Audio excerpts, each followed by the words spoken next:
السلام عليكم البنات، كدايرين؟ لاباس عليكم؟ عواشر مبروكه تدخل علينا وعليكم بالصحيحه والهنا وباش ما كتمناو. سمحوا لي غبرت عليكم واحد الغيبه كانت طويله شويه، ورجعت لكم بالجديد. اليوم رجعت لكم واحد الوصفه ديال الكعبه. غادي نديروا الكعبه كعب غزال. غادي نبداو بالمقادير ديال العجين. بالنسبه للعجين عندي هنا نص كيلو ديال الدقيق، كنزيد عليه قبيصه ديال الملحه. عندي هنايا 4 كاس ديال الزيت. بالنسبه للزيت عندي هنا تمن واحد 2 معالق ديال الزيت. عندي 2 معالق ديال العسل. عندي هنا الزبده 150 غرام ديال الزبده. نص كيلو ديال الدقيق كندير فيه 150 غرام. وعندي الزهر غنعجنها بالزهر. صافي، هادو هما المقادير اللي غنحتاجو في العجين ديال الكعبه.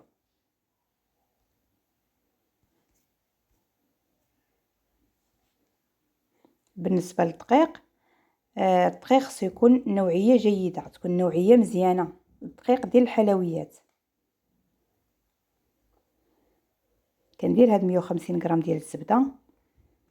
انا الزبده راه جبتها من الثلاجه درتها حيت ما كانش عندي الوقت، كنت مزروبه عليها. وانتوما الا كان عندكم الوقت خليو الزبده تاخذ درجه الحراره ديال المطبخ باش تجيكم سهله. انا هنا درت 2 معالق ديال الزيت.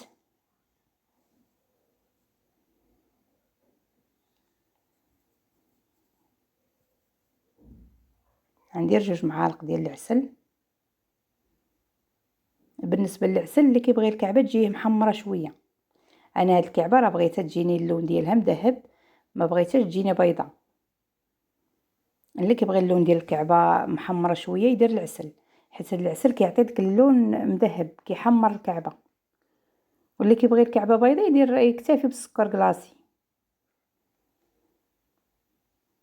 صافي، غادي نبسس هاد الطحين مع هاد الزبده وشويه العسل وداك الزيت اللي درت.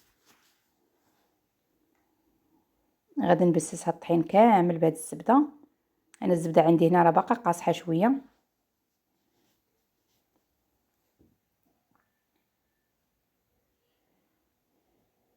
غنحاول نحكها مع الطحين باش تساعدني دغيا تذوب.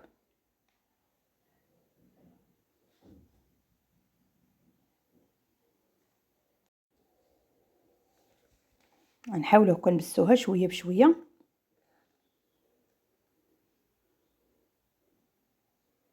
صافي، انا غنستمر بهذه الطريقه حتى عاد تبسس ليا داك الدقيق كامل يتلبس ليا بالزبده.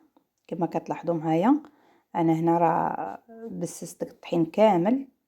ومن الاحسن الا كان عندكم شي غربال كتوليو دوزوا داك الدقيق، كتوليو دوزوه في شي غربال.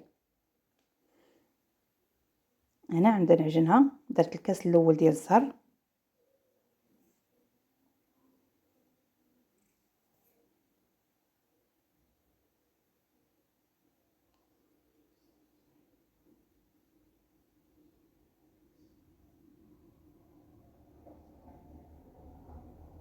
وليت زدت هذاك نص كاس ديال الزهر.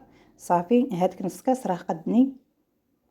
نتوما كتعجنوا الكعبه وكتزيدوا شويه بشويه باش ما تجراش معكم العجينه، حيت الكعبه راه كتبغي العجينه تكون قاطه في راسها شويه، ما تكونش العجينه مطلوقه.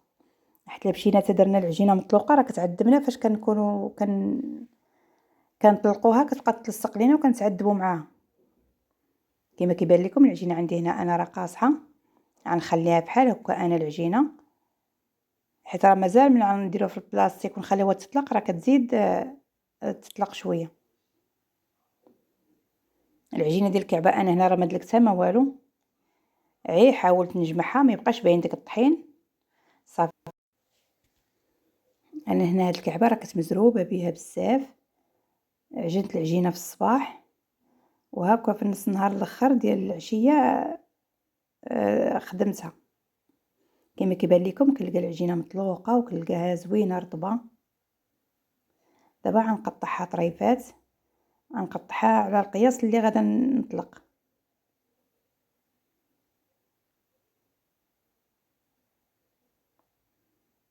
صافي، هكا قطعتها طريفات كامله.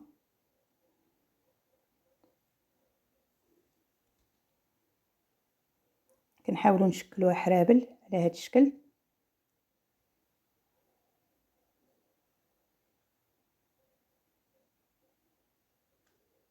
صافي غادي نرجعهم للبلاستيكه،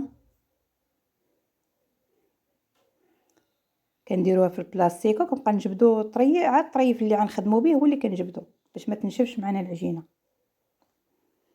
هنا عندي العقده. انا سمحوا لي ما صورتش معكم اللوز فاش سلقته بالماء طايب وفسختو داكشي، كنت مزروبه به. راه كما كتعرفوا اللوز كلشي كيعرف يفسخو، كنسلقوه بشويه ديال الماء بالماء طايب، كنخوي عليه غير الماء طايب، ما كنردوش انا فوق البوطه.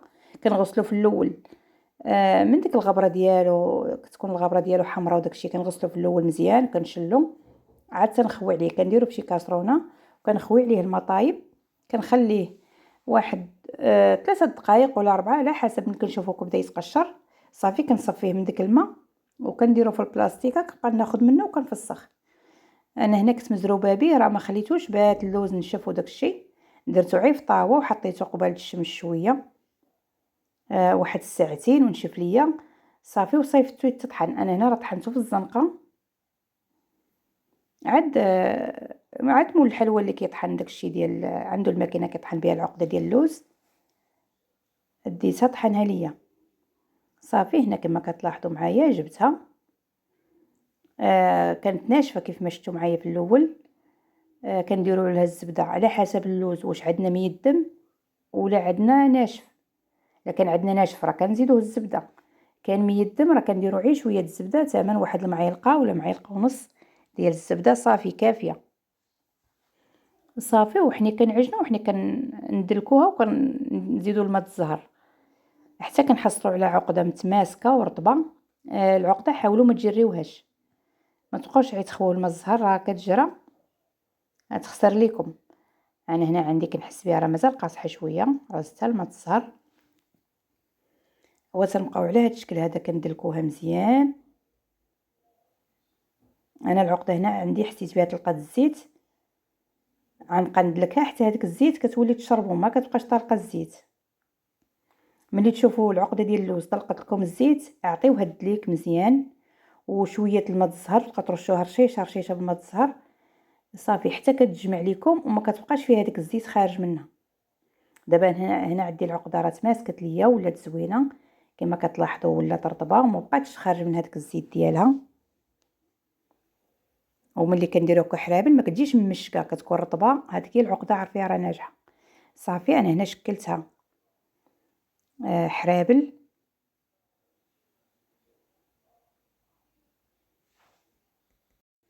بالنسبه لديك الكاس اللي وريتكم ديال الزهر، راه هذاك هو اللي احتاجيت من الماء الزهر، يعني بحال درت نص كاس ديال الماء الزهر. صافي شكلت على شكل حرابل وكنديرها في واحد البلاطو وكنغطيوها بالسلوفان باش ما تنشفش لينا العقده. هنا العجينه ديالي وليت ليها لقيتها طلقات. صافي كنطلقها بالدلاك. الا عندكم الماكينه ديال اللي كنديروا بها الرزيزه وداكشي راه حتى هي كتسربي كتطلقوا بها العجينه. انا هنا طلقتها غير بالدلاك. صافي بالنسبه للعقده شكلتها على شكل حرابل ودرت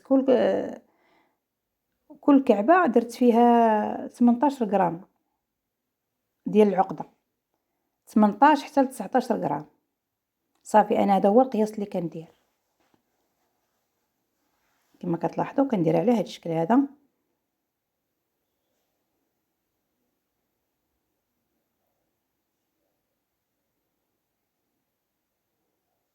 صافي كنشكلوها كتولي لنا على شكل هلال.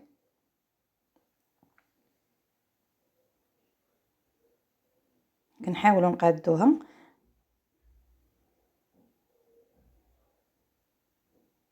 دائما، نخرجوا داك الهواء من العجينه باش الكعبه ما تنفخش لينا.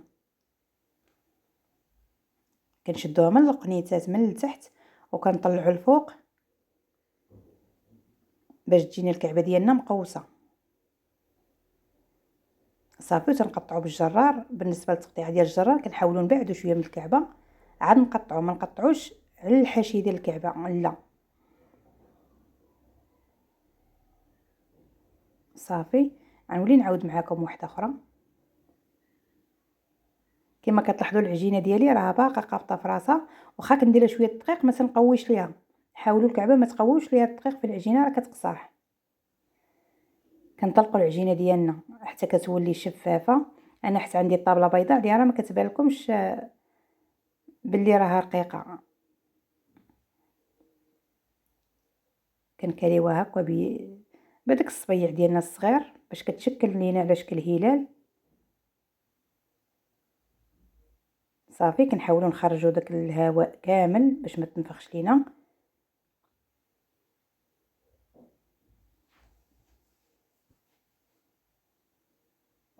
عاد تبعوا هاد الطريقه، واخا من اول مره راه غادا تنجح لكم. نتوما كتشكلوا في الكعبه وراه هي نتوما كتشكلوا في الكعبه ونتوما كتبان لكم كيفاش خصكم تقادوها. صافي كنشكلوا على شكل هلال بهذا الشكل هذا. كنقطعوها بالجرار. صافي كنحطوا على شويه دقيق باش ما تلصقناش في الطاوه.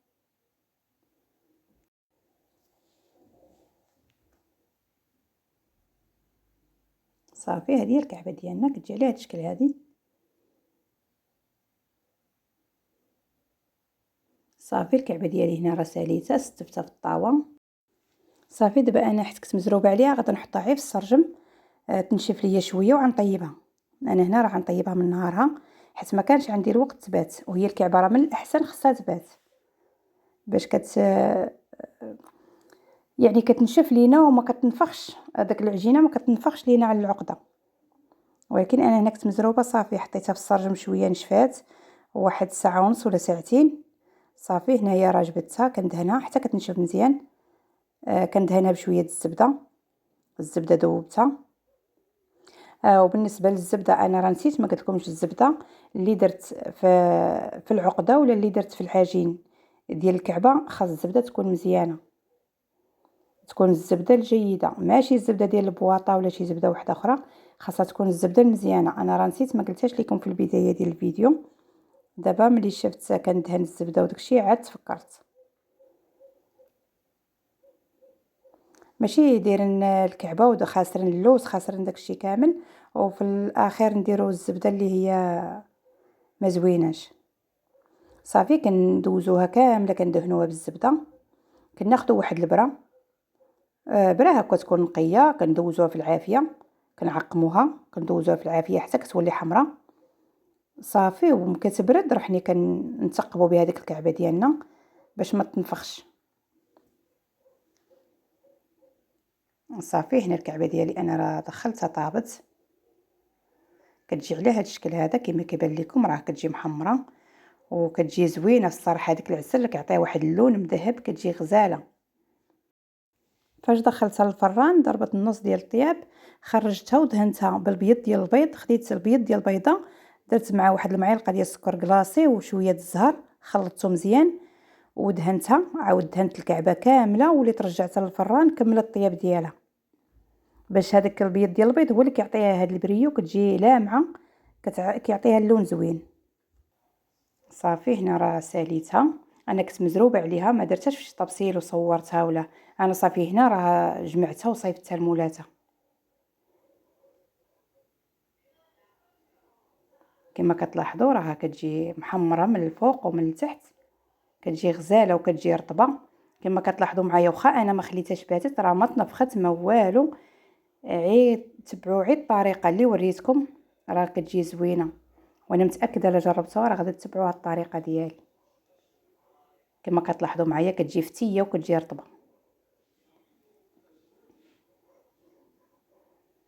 صافي انا من هنا راه جمعت ديتها لمولاتها راه ما صورتهاش في الطبسيل ولا ما بقاليش الوقت. وهنا وصلت النهايه ديال الفيديو. كنتمنى الفيديو يعجبكم وبسلامه عليكم.